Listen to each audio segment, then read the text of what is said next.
guys, welcome to our YouTube channel. Igamalam de Musomi, and I am with my husband. Ooh. Hi everybody, it's been a long time. Hello everybody. Yeah, it's been 2 months. Can we do Merry Belated Christmas? Merry Belated Christmas? Yo, Anna, don't know. Anna babes, I don't think so. We missed a few special occasions with you family. We missed Christmas, we missed New Year's, we missed my birthday. We missed Valentine's. Okay, I guess we missed Valentine's. Yeah. So, we are back. Yeah, we've been saying we're back, it's starting to sound a bit... Let's not say it, yeah, let's not say it. We are here. Yeah. How about that? We found time to shoot and we thought we should have a conversation with you family. Yeah, so this is basically our family meeting with you guys, and we just want to talk about a few things that have happened in our family. Oh yes. So yeah, we're gonna give you guys like a few moments to gather everyone around. Fellow South Africans. Wow, Daddy. Wow. No guys, I'm joking. I think we're both nervous sitting in front of the camera after we such haven't a done long this in time. a while. And number two, what we're about to talk about is something that's very personal to us. Yeah. We didn't have much of a Christmas family. Yeah, a festive season. Yeah, we didn't. It was very somber. I mean, it was somber because of the whole coronavirus. Pandemic and everything. And things were just not the same. Even the adverts on TV, bruh, they had a depressing thing about them. I don't know. I don't even know. It was not very Christmassy. And for us, it was extra not Christmassy because family members got ill. Yes. Umama no tata on some side got sick. Yeah, over but I the think festive season. I think let's backtrack and. Backtrack. All right, guys. So I think the last video, babe. Backtrack, babe. Give the background. In the last video that we did, or second last video, the one with the Sunday, lazy Sunday or something like that. At the end, we were pleading with you guys to be extra cautious and very careful because of the pandemic that we're in. And at that time, I don't think COVID had hit home. No. At that time, it was still that thing that people are talking about that we being careful about. And because in the Eastern Cape, it was just a hotspot on its own. Yeah, it just started skyrocketing in P. Yeah. So I think at that time, it hadn't hit home.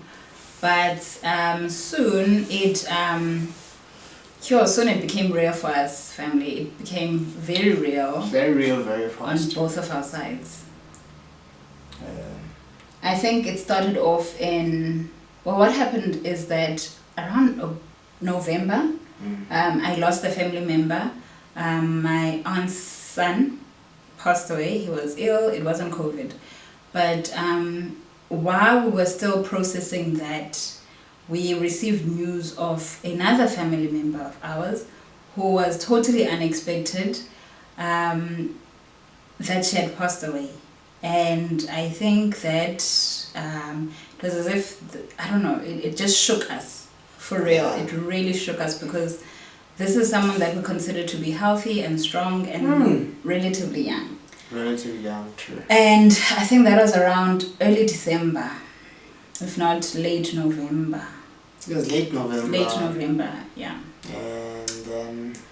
And then soon after that, while we're still processing that, it was a week or 2 weeks from that. Yeah, a week or 2 weeks from that, my mom got sick.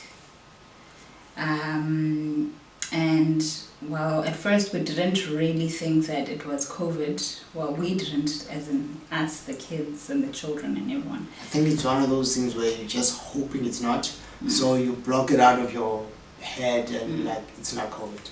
It's definitely not COVID. It's just a flu. It'll pass. It's exhaustion. It's exhaustion because, Yeah.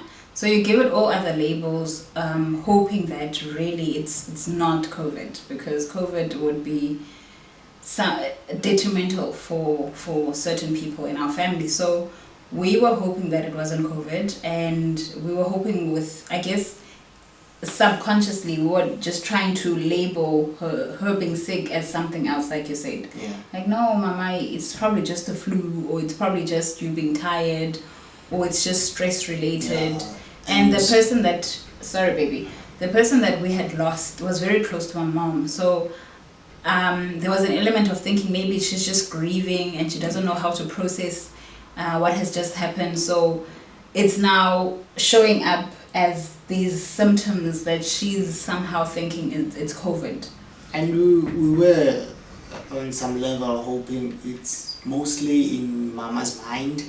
It's not really real. And there was also a part of us that, I don't know, I don't want to say we're in denial, but we're just hoping it's not it. It's like we've just lost a family member, we don't need another family member now also getting infected, but it happened. Yeah. And so my mom, eventually I thought, you know what, for a peace of mind, let's just get her tested. So she went and got tested. We didn't test my dad at that time because my dad wasn't sick. No, he wasn't sick, and that's another reason why we felt like this can't be COVID, because my dad, as you guys have seen in the other video that we did with my dad in the video, he is a stroke patient. So we kind of, and he's diabetic. So we kind of figured that, well, if my mom has it, then surely we would have seen Dada would have it. Yeah, Dada would have it, and he would have been more symptomatic. So clearly it's not. And I mean, there'd be days also where we'd get a call from mama where she's feeling less of a symptom she was feeling the previous day, and we'd be like, yay. Yeah. It's definitely not it. It's definitely not it. I think a lot of the time we were just trying, me and you, we're just trying to like put a label to it, but in our minds, truly, COVID was not it. No, it couldn't be. I think to some extent it was denial. Some way, somehow in our minds, we didn't want to accept that it could be COVID. So when my mom got tested, her results came, I think, a day later, and they were positive. And that's when we started panicking because we thought of the comorbidities. On mama's side, we thought on Dada's side as well. And yeah, there was panic happening here, although we had to maintain a face in front of them and in front of other family members. But there was panic. There was panic. And I think after my mom got tested, my dad started getting sick. But even then, mama was more sicker than Dada, if I can put it that way. Mama was more symptomatic than Dada. And obviously they went into the whole vitamin boosting routine, started taking meds, started on food. But the thing is, my mom had been doing all of these she had already started doing those things. She was the most careful person when it came to COVID. So she still is. My mom would be taking all sorts of vitamins. She'll be eating onion. She'll be putting onions in her socks. Hey, my mom was doing it all. Msonyana, everything. And my dad would get so irritated because he was roped in to do these things with my mom. And he would just get so annoyed. And that was even before the confirmation. Before even before getting sick. It was just one of those things she was always doing. Like my mom would feel something and immediately she'd think, okay, I need to treat it. Now this was throughout, I think, for the most of the pandemic. That was my mom. She was just a mess. Hence, I think it was one of those things for us. It was hard to just accept it when she said, I think I might have COVID. Because my mom's been that way throughout. Yeah, she's been super careful. Yeah. So, yeah, Dada started getting worse. I think that's when we were creeping closer to Christmas. Yes. And yeah, we panicked, and I think it was on Christmas Day when we were preparing to go to my house for Christmas, that we got a call that Dada is getting worse. I think in fact before that even, baby. If I recall, it was Christmas Day. We were here at home and we were getting ready to leave to go to Amadola for Christmas. Yeah. And then we started off at my house, Ekaya. Oh yeah, you're right. Yeah, we started off there, and my parents are obviously in isolation, so they were in their bedroom, but their bedroom has a sliding door that leads to like a, what you call that thing? Like a patio A patio outside. So we parked the car inside the yard just so that we could see them on Christmas Day. Yeah, you just say, And Merry just to say Christmas. hi, Merry Christmas. And they were inside their room, but they had their sliding door open so that we could see them.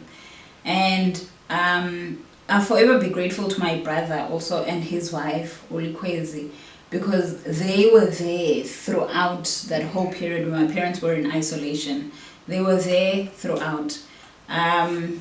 They practically relocated and moved house and stayed with my parents because my mom was sick. She couldn't take care of my dad. And my dad, being a stroke patient, he needed help with certain things. So my mom couldn't take care of my dad. So they jumped in, guys, and they helped out, and I'll forever be grateful to them. But moving back to the story of Christmas Day. So I think we were in the car and we were saying our hellos and everything. And my dad was sitting in the chair and he said his hellos and he said hello to Kunge. And they seemed fine, if I can put it that way, fine. And then we left, and your house is about how many minutes away from my house? 3 minutes away. Yeah, less than. When we got to my in-laws' house, I then suggested that Umsi stay, and Ukungi naye stays. I don't know, ignore that. Let me just put it on mute.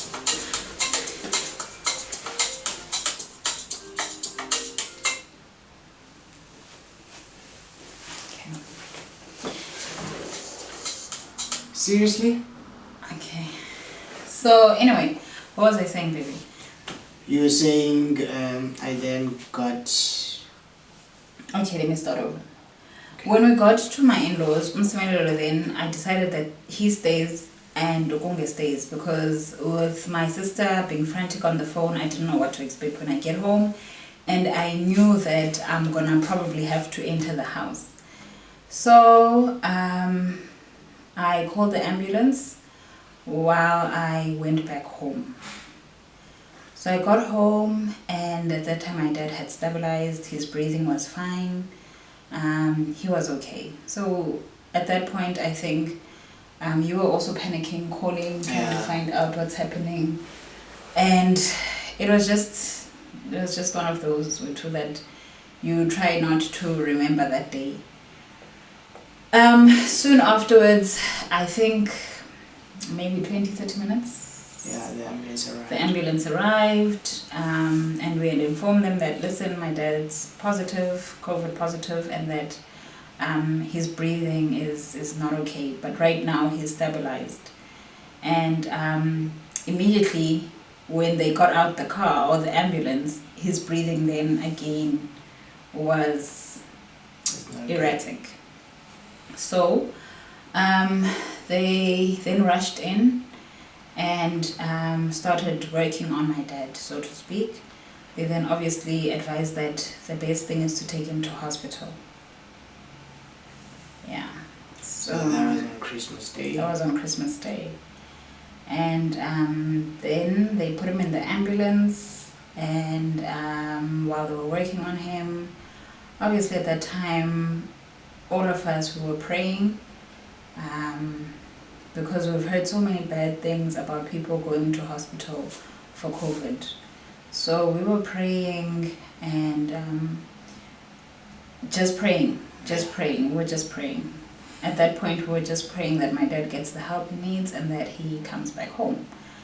And they took him to a hospital, and my brother and my sister followed just to be sure which hospital they took him to, and also, I don't know, to see if they can get to speak to him, or at least which ward he's going to be in, or something like that.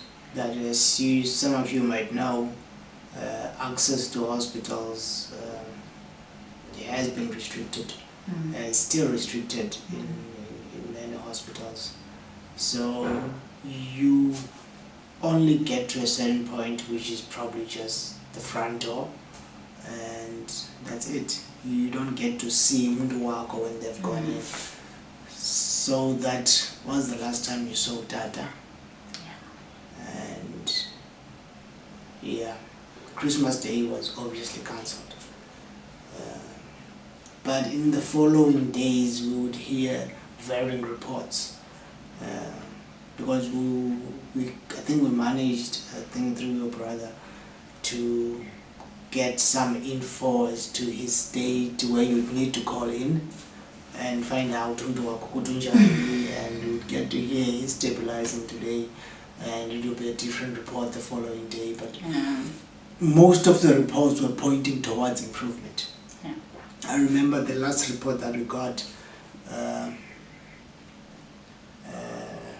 was that he was he off the oxygen, or his cells was stabilized, something like that. There were positive news. It was positive. There were positive news. He was off the oxygen, and I think it was on a Sunday, or I think it was on a Sunday. No, it wasn't on a Sunday. I'm not sure what day it was, but I know the nurse, because my brother would call in every day, and I again thank God for my brother, because he had the strength to call the hospital every day. I just couldn't, because I couldn't face hearing bad news. So my brother would call in every day, and he'd find out how's my dad doing through the nurses, and they'd give him an update. And on this particular one, my brother begged the nurse that, listen, I know that we can't give him his cell phone, we won't be allowed to give him his cell phone, so could you at least allow us to speak to him, even if it's via your phone or via a voice note, just so that he knows that we are thinking about him, because the last time we saw him was Christmas. And I think that's when we would hear reports like, he doesn't want to talk, he doesn't talk, he doesn't want to talk to anyone. I think at that time my dad, I don't know what was happening, but I don't even like thinking about it, but that time in hospital, I know that it's not somewhere where he wanted to be. It's not somewhere where he wanted to be, so we would then, we begged the nurse, and the nurse said, okay, I'm not working the following day, but the day after I will then be able to give your dad the phone so that you guys can speak to your dad. And we were excited about that, because finally my mom also was going to get to speak to my dad. And I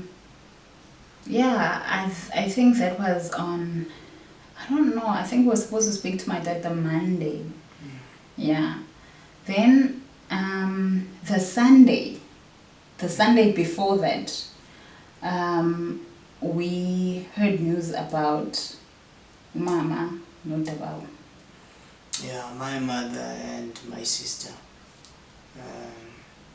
having tested positive for COVID.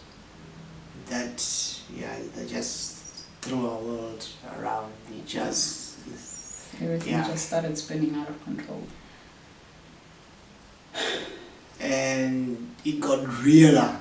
It was real because Dad was in hospital, and it just got hella realer. Yeah. And I was very worried, because even there again, my mother being a diabetic, and my sister also had comorbidities, so we were very worried. I think I panicked mostly about my mother. I think that's where our focus was. But my mother again didn't show nothing, any symptoms. She was more worried about my sister. Yeah. And Mama was strong throughout. Mama was strong throughout. And yeah, days went. I think then we heard the results the Sunday. Yeah. The Monday, I was supposed to drive my cousin, who had come to bury her mom, my aunt that I had spoken about earlier. I was supposed to drive her to the airport the Monday. And as we were driving out, my sister Utanogazi drove in, and I could see she was just in a state. So when I asked her what's wrong, then she said she got a call from the hospital, and it's about my dad. And I asked her what did they say, and she said that they didn't tell her anything much. They just asked her if where she is, and she told them that she was driving to work. And then they said that because she's driving, they don't want to say anything to her. Now I think to some extent that says something. it says a lot. So then obviously I tried to call the hospital, but I wasn't getting through. So my cousin sister then called my brother to find out if he had heard anything. And the hospital had called my brother, and on the 4th of January, my dad passed away. So, yeah, my dad passed away on the 4th of January, and we then decided that because my mother-in-law and my sister-in-law had tested positive, we felt that it's very important that we don't tell her about my dad's passing. Firstly, number one, we don't want her to stress. Number two, we also don't want her to think, oh my goodness, Yes. this COVID thing that I've got is also gonna kill me.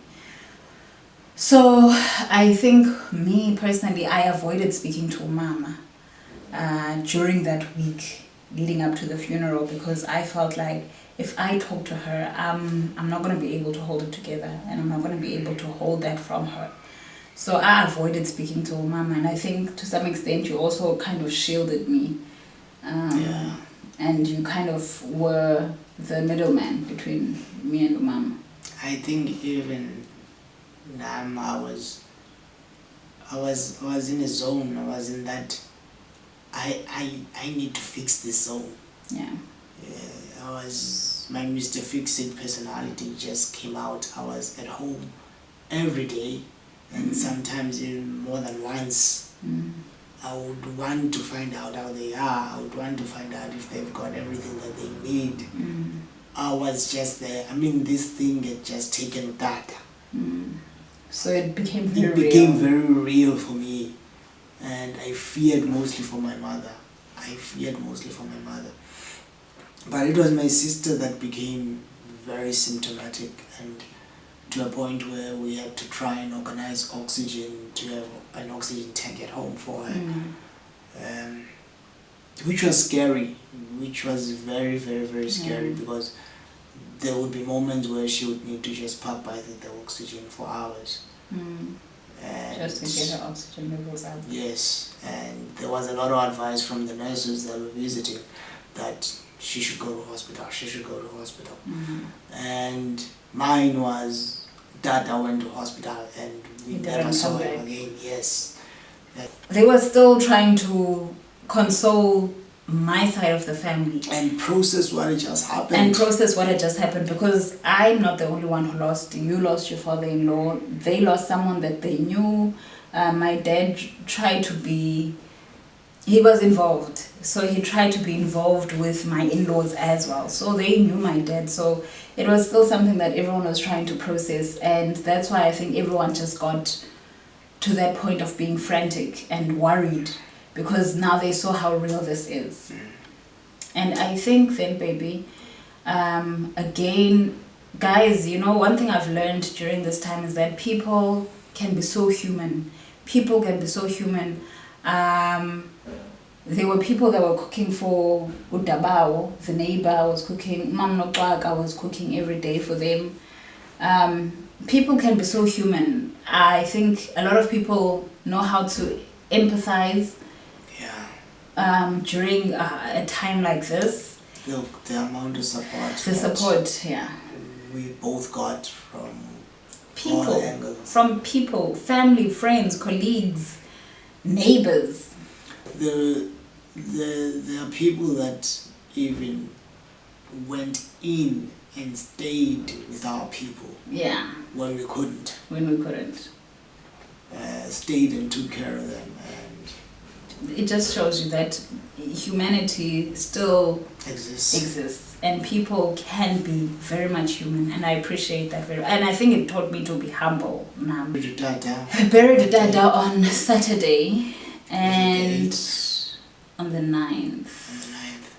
And then we were getting ready to go back to my home for the... It was Sunday. Yeah, the Sunday. We're ready to go to my house.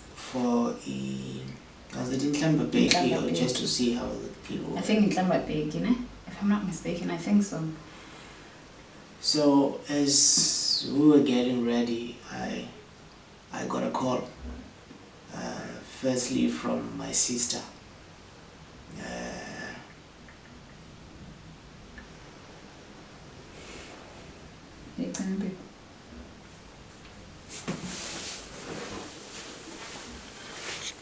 Where was I?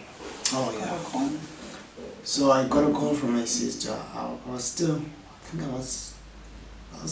just gotten up. We'd just gotten up. We were getting ready. I had left shortly before you left. Yeah, I was gonna follow after you. And I got a call from my sister to call an ambulance. That Mama was not okay. Mama was not okay, but she was not detailed in the phone call. And I put the phone down and panically tried calling the ambulance. And as I was dialing, she calls again and says, I must cancel the ambulance.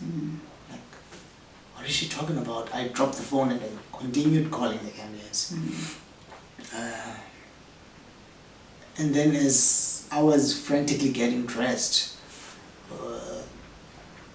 trying to get out and go home, go see what's happening, I got a call from my brother.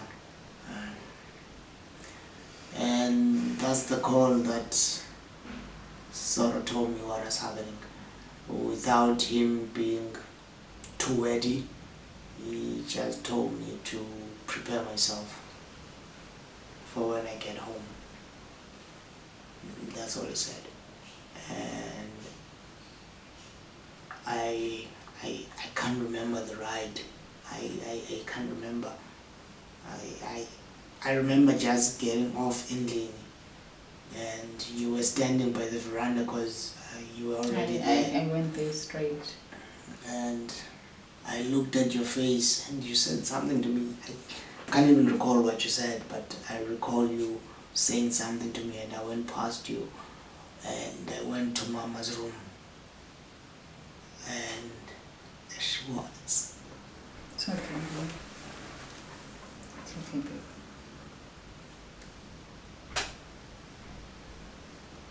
It's okay, baby. So, yeah. That was a day after we buried Somi's dad. My mom passed. And COVID had taken from us again. Yeah.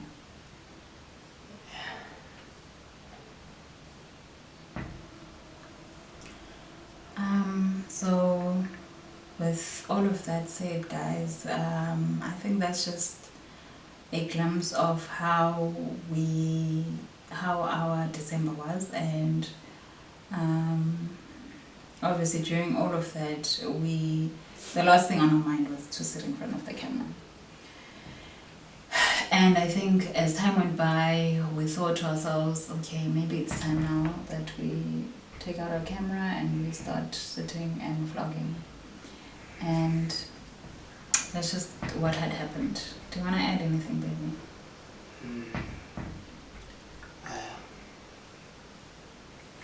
It has not been easy. It's not been an easy journey to here. I don't even think here is where we want to be. We want to heal. We are not even close to healing. I don't even know if you ever heal from losing a parent. I lost my father in 2012. It still hurts till today, and I can imagine losing. Can imagine this one, like losing my mother. Obviously, the thing about Mama, it was so unexpected. It was She truly was unexpected. healthier than my sister. It was so unexpected.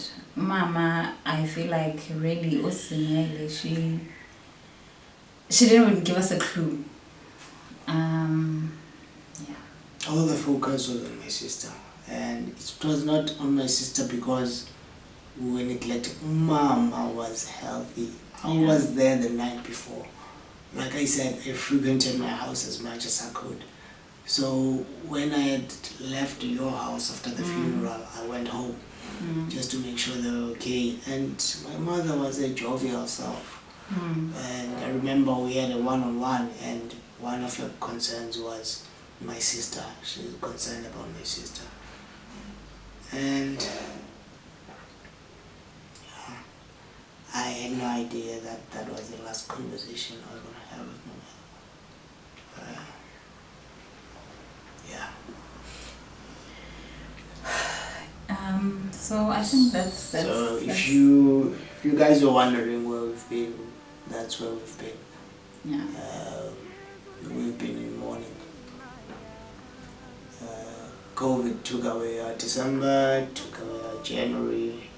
Took away our parents. Took away our parents. And from that, I don't think you heal very easily, if ever. But at least we're back in front of the camera sharing that story with you, fam. And I think we also want to extend our sympathies with people that have gone through similar situations to us, because we're not the only ones that lost. A lot of people lost, and in some households it was triple the number of people that we lost, and all due to COVID. So we also want to extend our deepest sympathies to those people. I think there's one thing that this COVID thing has done. It really kind of makes people human, in the sense that people really, because you don't know when it might strike your home or your house. But anyway, guys, I think we want to end this video now. I think that's enough for today. Yeah. So guys, please be careful. Remain to be careful out there. That's what I was gonna say. Yes, just remain vigilant. Yeah. And keep safe. And your parents, guys, protect your parents. The elderly are really at risk. Just protect them. Don't risk it. Not with your parents. I think on both our sides we played it safe, and our parents played it safe, but still somehow it managed to get in and take lives. That's the part that just messes with one's head when I think about it. Like, our parents were so careful. How could this have happened? And yet it happened. So guys, with that said, we just want to say thank you for watching, and if this has done anything for you, let it at least teach you to just be extra vigilant. And that's it from myself. Yes, until someone declares we are 100% out of danger, keep safe. Wear your mask, social distance, guys, and stay at home. If you can, stay at home. But if you have to go out there, just observe protocol, man. Yeah, that's simple. I think it's just try to observe it. So I think that's about it, guys. We won't say we are back. We are here now. Here for now. And we are looking forward to sharing. You see, no promises. Just looking forward to sharing more videos with you guys. Guys, we are here. And we will do our very best to keep your family in the loop as to the happenings of the 14 and leave it be. Let's just sign out. Okay, guys. So me, Similelo, signing out. Don't forget to like, comment, subscribe, y'all. What up? What it is? What I do? What up? I'm making this extra for when to edit out. And then? Because you have to edit it out. Why are you giving me too much work? I'm gonna kiss you.